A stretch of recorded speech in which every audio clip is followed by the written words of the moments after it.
Bien, bonjour les premières. J'espère que vous allez bien après cette période de vacances, que vous êtes bien ressourcés, que vous êtes prêts pour, entre guillemets, le sprint final et surtout celui qui vous mène jusque à votre bac de français, puisque c'est l'essentiel de ce qui vous reste d'important, surtout à conduire jusqu'à la fin de l'année.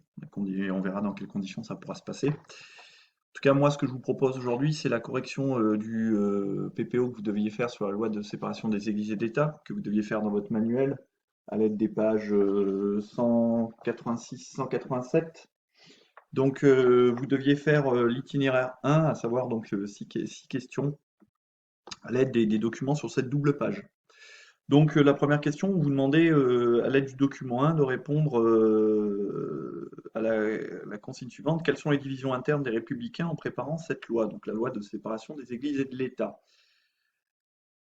Eh bien, parmi les Républicains qui préparaient cette loi, donc le document nous montre que les divisions entre eux étaient nombreuses en fonction en fait de leur tendance politique.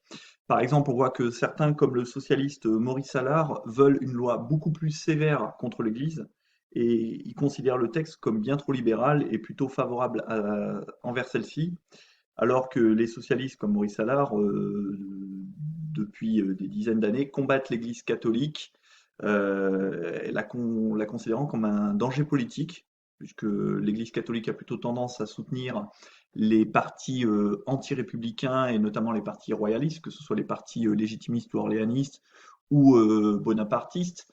Et il considère également l'Église comme un danger social, puisque l'Église a plutôt tendance à appuyer l'ordre social préexistant, c'est-à-dire à soutenir la bourgeoisie ou la noblesse, si c'est la noblesse qui est au pouvoir.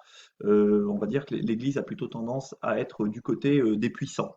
Donc c'est un danger politique et social pour les socialistes. Donc il faut, entre guillemets, la détruire.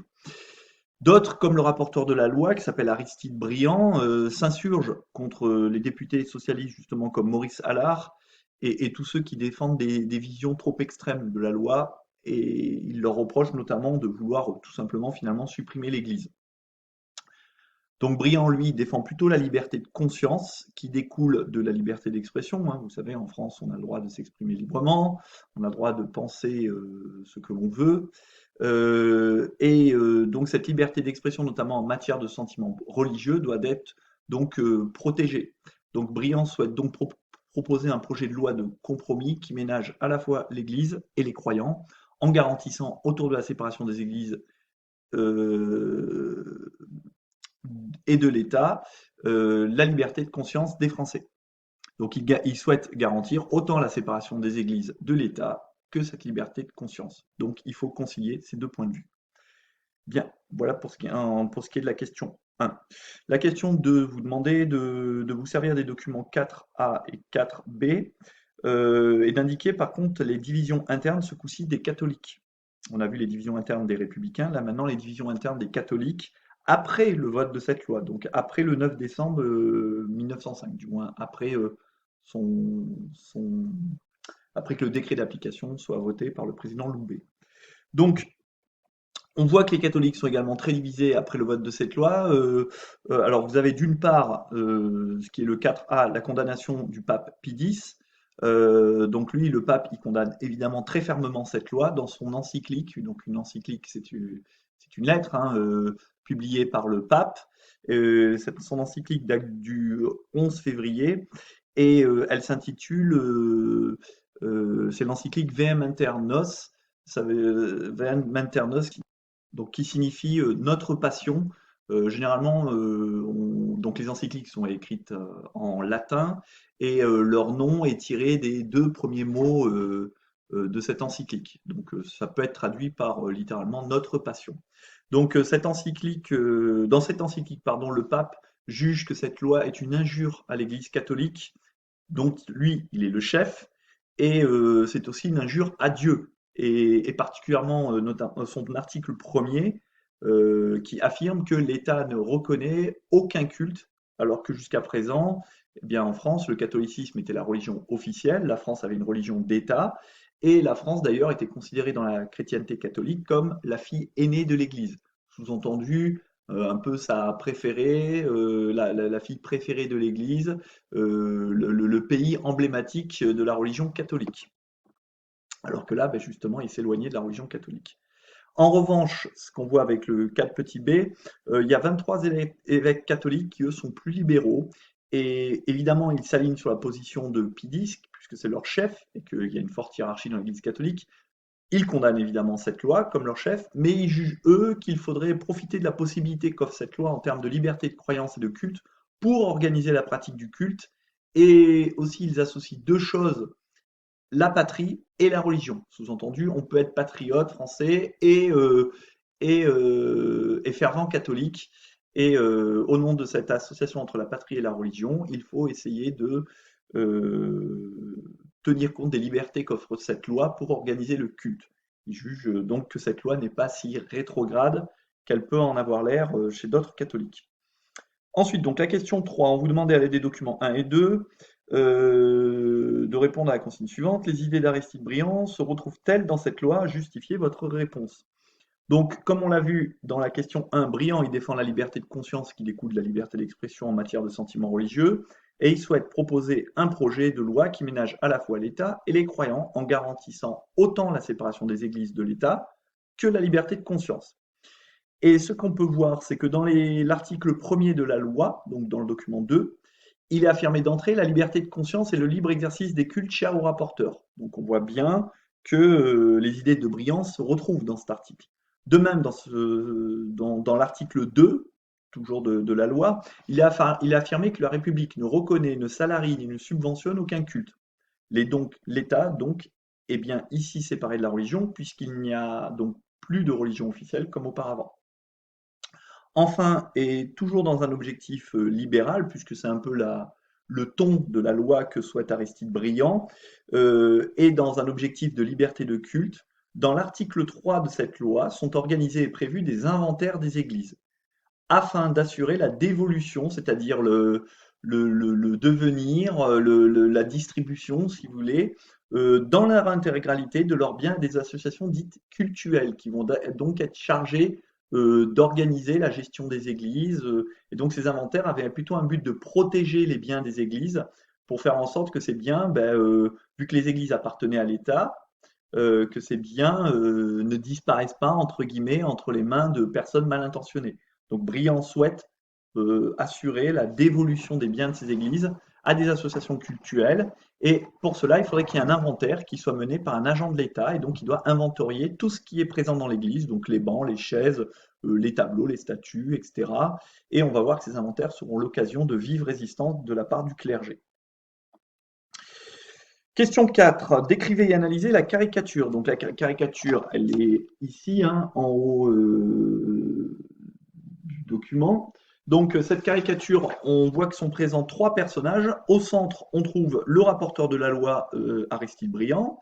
À sa droite, il est au bras d'une femme qui est revêtue des couleurs tricolores et d'un bonnet phrygien. Et à sa gauche, on a un homme tout de noir vêtu. Donc la femme symbolise bien évidemment Marianne et la République. Vous pouvez voir qu'elle a une sorte de rictus de dégoût en regardant l'homme d'église, ce qui montre bien un peu la relation qu'avait la République avec la religion. L'homme à gauche de Briand, donc, représente un homme d'église, un prêtre au faciès un peu aviné, vous voyez, il a le nez rouge, ce qui renvoie un peu à l'alcoolisme dont se moquaient parfois les opposants à l'église. Briand, lui, tend sa main vers la gauche, vers le prélat, et il semble faire un peu le lien entre les deux institutions, ce que confirme la phrase en légende qu'il prononce: puisqu'il le faut, séparez-vous, mais tâchez de rester bons amis. Cette caricature reste donc dans la lignée de sa politique libérale et de la volonté libérale de son projet de loi de concilier à la fois les deux ennemis d'hier. Question 5. À l'aide du document 5 et de l'infographie, montrez comment les catholiques manifestent leur opposition à la loi de 1905. Alors les catholiques, eux, ils manifestent leur opposition, je vous en ai un petit peu parlé tout à l'heure, en refusant les inventaires des églises qui vont être prévus par l'article 3 de la loi de séparation des églises et de l'État. Donc on voit une photo dans le document 5 représentant un blocage d'une église lors de l'inventaire. Hein. Donc généralement, comment ça se passait? Vous aviez le prêtre, si c'était une église, ou bien l'évêque, si c'était une cathédrale, qui faisait un sermon, hein, devant ses fidèles, dénonçant l'immixtion des agents de l'État dans le lieu saint, notamment quand les agents de l'État venaient inventorier les églises. ils avaient notamment inventorié le contenu des tabernacles. Un tabernacle, c'est une sorte de boîte dans laquelle, ou de coffre dans laquelle est contenu les hosties, c'est-à-dire ce qui est censé représenter le corps du Christ dans la religion catholique et que les fidèles prennent lors de la communion. Donc le fait que les agents de l'État touchent ce lieu qui est considéré comme le lieu le plus sacré de l'Église provoque des réactions très vives et donc on a des blocus, on a des barrages qui sont faits, on barricade les églises avec des tables, avec les bancs, avec tout ce qu'on peut trouver. Et donc, comme on peut le voir sur l'image, ben, parfois on est obligé d'envoyer la gendarmerie, les forces armées. Il y a dans certaines régions de France, c'est particulièrement tendu, et même parfois, donc, la gendarmerie devra ouvrir le feu, et il y aura des morts. Et donc, ces événements feront la une de journaux, et ça sera entre guillemets un peu le chant du cygne de la résistance catholique à cette politique de laïcisation de la société qui avait lieu dans la République, dans la Troisième République. Donc finalement, ces inventaires ont fini par se faire, hein, ils ont pu être menés à bien, préparant donc, comme le disait l'article 3, la dévolution des biens des églises aux associations culturelles. Enfin, dans la question 6, qui était une synthèse en quelque sorte, vous demandez de rédiger une réponse organisée dans laquelle vous expliquerez pourquoi et comment la loi de 1905 transforme les relations entre les églises et l'État. Eh bien, cette loi des églises, de séparation des églises et de l'État, elle transforme les relations entre ces deux entités. Je pense que vous l'avez compris.